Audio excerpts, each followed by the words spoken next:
Halo guys, kembali lagi di channel YouTube Calon Medis. Ya, mudah-mudahan selalu memberikan kebermanfaatan bagi semua kalangan. Amin ya robbal alamin.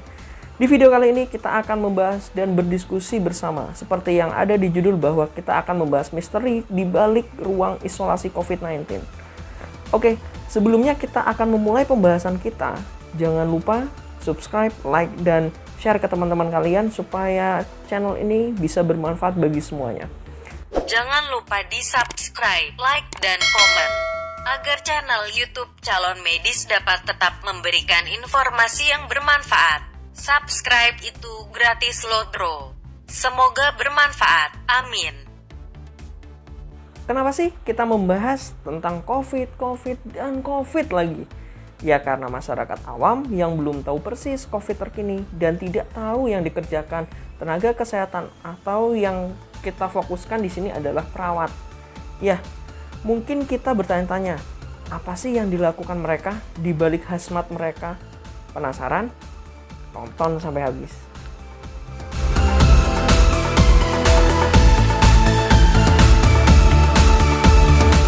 Baik, di video kali ini saya akan memberikan beberapa pendapat dari mereka perawat dan mahasiswa magister keperawatan yang insya Allah berkompeten di bidangnya.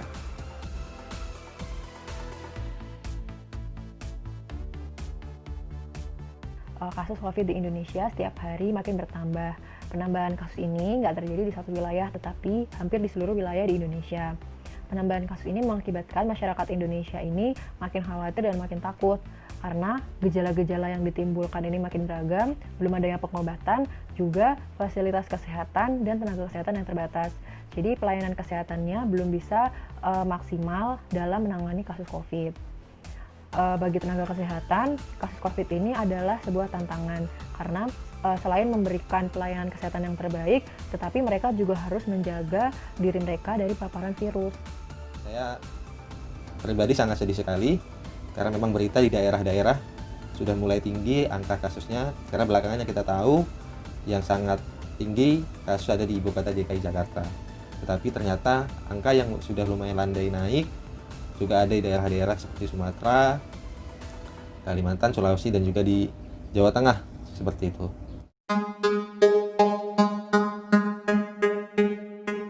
Diberlakukannya perpanjangan daring pada tahun ini, menurut saya merupakan sebuah upaya yang dilakukan pemerintah dalam menanggulangi penyebaran wabah COVID-19 di institusi pendidikan, di mana mahasiswa harus dapat beradaptasi dengan kondisi sekarang ini, yaitu dengan mengikuti perkuliahan melalui jaringan online. Mahasiswa harus bisa memanajemen stres yang terjadi, karena stres akan mempengaruhi produksi hormon pada tubuh kita, yang akan mempengaruhi juga imunitas tubuh kita.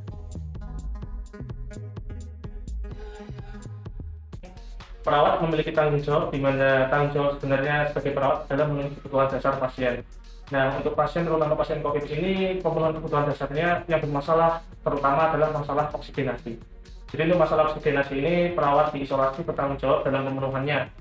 Pertama-tama kita harus mengkaji dulu permasalahan pasien, mulai dari mengukur RR atau kecepatan napas dalam 1 menit, lalu mengukur saturasi oksigen atau SPO, dan pola nafas pasien. Saya sebagai perawat biasanya saya ya tindakannya mematuhi anjuran pemerintah menerapkan 3M. Untuk kegiatan di ruang isolasi, biasanya kita melakukan tindakannya seperti biasanya saat sebelum ada pandemi, cuma bedanya kita menggunakan APD. Jadi seperti mengatur posisi semicolor, menganjurkan pasien terapi nafas dalam, relaksasi nafas dalam, dan juga menganjurkan pasien untuk bantuan efektif. Dan juga kita kolaborasikan untuk pemberian oksigenasi, yaitu dengan nasal ataupun NRM ketika pasien memang kondisi saturasi oksigen atau kadar oksigen dalam darahnya itu kurang baik. Untuk pembagian pasien, tiap perawat itu mendapatkan 4 pasien.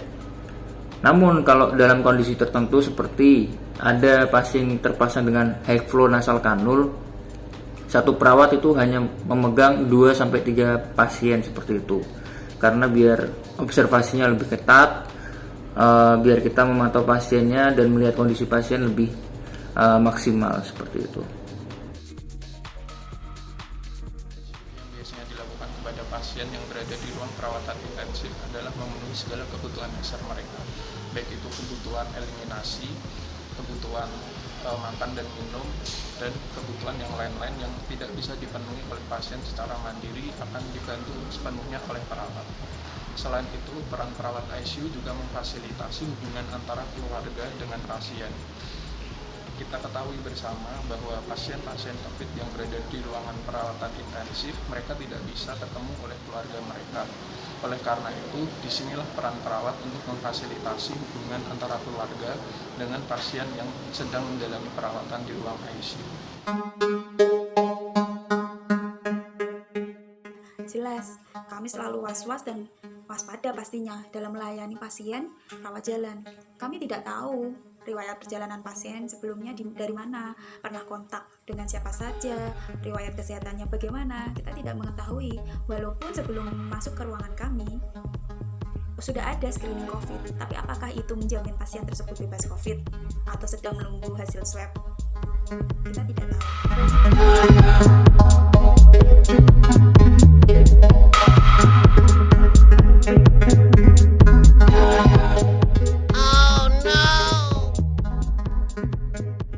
Sangat disayangkan apabila masyarakat itu mengucilkan atau menstigmatisasi perawat dan tenaga kesehatan lain karena dinilai beresiko tinggi menularkan COVID-19 ke lingkungannya.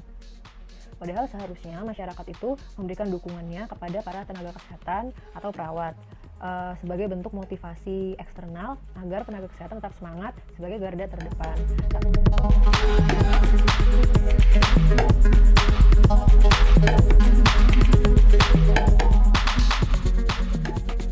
Dimanapun kami berada, selalu menerapkan protokol kesehatan. Melaksanakan protokol kesehatan 3M, memakai masker, mencuci tangan, dan menjaga jarak. Terus kita juga harus menjaga tubuh agar tetap fit dan juga selalu bahagia agar imunitas kita selalu terjaga dan tidak mudah stres. Dimohon untuk yang tidak memiliki keperluan sangat penting bisa tetap di rumah demi memutus rantai infeksi COVID-19. Dari berbagai macam pendapat dari mereka, saya akan membuat conclusion atau kesimpulan dari pembahasan kita. Baik, jadi ada beberapa poin yang harus disampaikan bahwa beberapa perawat di area rumah sakit pemerintah, swasta, ataupun rumah sakit darurat sekalipun, metode ketika berdinas berlangsung akan sama. Walaupun ada beberapa metode manajemen yang sedikit berbeda. Namun intinya adalah sama, yaitu seefektif mungkin untuk melakukan asuhan keperawatan secara maksimal dan terbaik untuk pasien. Jadi, di dalam ruangan juga terdapat kategori pasien COVID-19, yaitu yang ada yang pertama, kategori ringan, yang kedua kategori sedang, yang ketiga kategori berat. Nah, yang berat di sini ya seperti HCU, ICU tersebut. Oke, dan yang pasti perawat-perawatnya pun akan sesuai dengan kompetensi yang ada. Kita di dalam ruangan harus fokus pada proses asuhan pada pasien, terutama pasien yang perlu dimonitor secara kontinu agar tidak kecolongan dalam setiap perubahan kondisi pasien. Mindset masyarakat terhadap tenaga kesehatan yang masih kurang edukasi sepertinya dibutuhkan kerjasama dengan dinas kesehatan setempat untuk edukasi lebih mendalam lagi kepada masyarakat. Karena ada beberapa kondisi yang memprihatinkan yang dialami tenaga kesehatan, seperti dikucilkan, dijauhi, bahkan diusir oleh kalangan masyarakat tertentu. Pernah nggak sih mendengar celotehan masyarakat bahwasannya keluarga saya di-COVID-kan, bapak saya di-COVID-kan, ibu saya di-COVID-kan. Rumah sakit X sengaja meng-COVID-kan pasien agar dapat dana pemerintah dan menyebarkan informasi-informasi COVID lainnya yang tidak sesuai dengan keadaan di lapangan. Dari satu kata, bahkan kalimat tersebut dampaknya sangat luar biasa merugikan pihak-pihak tertentu. Padahal, bukan semudah itu tenaga kesehatan mendiagnosa pasien terkena COVID. Itu sangat-sangat sulit. Banyak banget tahapan ya yang harus melalui proses-proses yang dilalui untuk bisa memberikan diagnosa COVID pada pasien. Mulai dari pemeriksaan A, pemeriksaan B, dan pemeriksaan penunjang-penunjang lainnya. Ya seperti yang pertama torak, swab, atau lab-lab yang harus dilakukan oleh pasien tersebut. Terkait dengan swab, pemeriksaan swab ya, itu juga tidak mudah teman-teman. Tidak kok kita tes hari ini, kemudian hasilnya juga hari ini. Itu tidak bisa. Apalagi yang sekarang notabene banyak banget yang harus diperiksa, yang harus pasien-pasien itu banyak banget yang pemeriksaan hari ini. Ya kita harus menunggu hasilnya sampai 3-5 hari. Penyebabnya tidak lain adalah karena meningkatnya pasien yang mengalami COVID-19 dan terbatasnya laboratorium sentral di beberapa daerah. Ya, terutama yang rumah sakit daerah yang tidak mempunyai laboratorium khusus untuk mengenai PCR tersebut, swab tersebut. Nah, harus bekerja sama dengan rumah sakit pusat atau Labkesda, laboratorium kesehatan daerah, yang harus menunggu beberapa lama untuk antrian-antrian tersebut. Nah, ada beberapa kasus di mana pasien datang ke rumah sakit mengalami gejala yang sama, persis dengan COVID, kemudian sambil menunggu hasilnya ya, positif atau tidak. Pasien harus ditempatkan di isolasi. Tujuannya adalah untuk mengantisipasi kalau pasien itu benar-benar ya positif COVID ya, tidak menyebarkan ke keluarga ataupun ke rekan-rekan lainnya gitu loh. Tujuannya adalah untuk mengantisipasi kalau benar-benar positif COVID, tidak menyebarkan ke keluarga ataupun tenaga kesehatan yang menangani. Ya bayangin aja teman-teman, kalau semisal dia hasilnya benar-benar COVID, terus nggak ditaruh di isolasi, ya otomatis keluarga masih bisa menemani, saudara masih bisa mengunjungi, tenaga kesehatan yang menangani juga, ya pastinya nggak memakai APD lengkap, ya APD level 3, apa nggak bahaya, apa nggak menyebar itu virus, apa tega dengan mudah menyebarkan virus COVID pada orang terdekat kalian. Ini bukan virus cinta yang semua orang itu ingin merasakannya. Ngerti? Bahkan ya teman-teman, menempatkan pasien di ruang isolasi pun harus mendapatkan persetujuan dari keluarganya. Keluarga pasien yang menyetujui akan diberikan general consent atau informed consent untuk ditandatangani yang berisikan tentang informasi-informasi terkait kondisi pasien saat ini dan alasan kenapa sih pasien itu akan ditaruh di isolasi COVID. Jadi, di dalam general consent atau informed consent itu ya terdapat ya kayak ketentuan-ketentuan khusus yang harus disetujui oleh pasien dan keluarga ya. Jadi enggak kok semata-mata tanda tangan gitu, enggak gitu ya. Ada beberapa general consent yang harus memang sangat-sangat keluarga itu harus mengerti, membaca tuh seluruhnya, jangan sebagian aja asal karena panik asal tanda tangan, itu nggak bisa gitu ya. Jadi teman-teman, kita sebagai tenaga kesehatan baru bisa menempatkan pasien itu di ruang isolasi apabila keluarga pasien itu sudah menandatangani seperti itu ya teman-teman.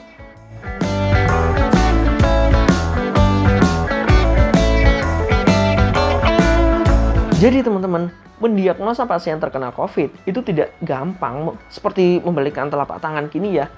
Bahkan prosedur yang dilakukan tenaga kesehatan untuk melindungi pasien ataupun keluarga pasien saja masih dianggap sebagai kesengajaan, bahwasannya tenaga kesehatan atau rumah sakit X sengaja mengcovidkan pasien agar dapat duit ataupun segala macamnya. Itu tidak sama sekali, dan jangan pernah saat ini berpikir itu ya teman-teman. Kita sebagai tenaga kesehatan pokoknya memberikan pelayanan yang terbaik, memberikan asuhan yang terbaik kepada kalian. Ayolah teman-teman, kita doakan untuk para tenaga kesehatan yang sudah berjuang dan menangani pandemi yang cukup panjang sekali agar cepat dan terselesaikan. Bukankah kita rindu untuk bermain dan ngobrol tanpa ada ketakutan, bertamasya tanpa harus cek sana sini, atau bekerja secara normal, senormal-normalnya tanpa ada rasa takut apapun? Untuk masyarakat, kalian adalah garda terdepan. Ya, garda terdepan sebenarnya yang harus patuh dan selalu menjaga protokol kesehatan. Indonesia sehat, Indonesia kuat, dan bebas dari segala penyakit apapun. Amin, amin ya robbal alamin. Oke teman-teman, untuk video kali ini kita cukupkan. Saya akhiri. Untuk next video, harapan saya ada saran-saran di kolom komentar atau untuk masukan dan saran-sarannya, terutama itu ya di kolom komentar di bawah ini. Nanti next video saya akan tampilkan untuk apa pembahasan-pembahasan selanjutnya. Oke, terima kasih. See you.